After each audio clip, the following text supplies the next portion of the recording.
Omoplata finishes that actually work against somebody good. When I'm in an Omoplata, I don't like to play this game where I sit up and throw this arm over their back and hope that I can get their chest flat on the mat and then maybe I can get a tap. That's not the game I like. Now, this can work good to get up because now he's not on top of me anymore, right? I can stand up with this. If you're MMA, with that purpose, it's great. But if I'm in a finishing position, I want to finish my opponent when I can. What I prefer to do in my Omoplata is just come up to my knees and I make sure that I sit on his shoulder. My heel is on one side of his shoulder and my hips are going to be on the other side of his shoulder. I make sure I don't let his shoulder go to the mat. I never let my opponent's shoulder or hips touch the mat if I'm trying to control it.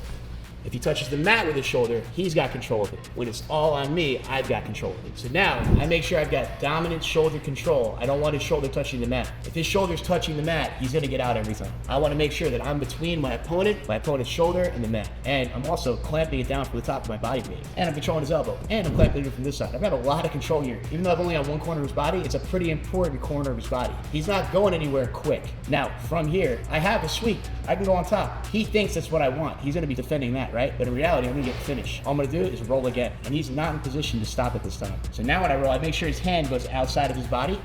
I roll, and now I go into my finish. To finish the Omoplata, I get my chest over his back. I want cross-body control. I'm gonna come up to my knees. I'm gonna kind of put my knees next to his head if he is Gumby. But in reality, he's gonna tap right about there every time. And then to release it without hurting him, I'm gonna roll backwards, not just stand straight up.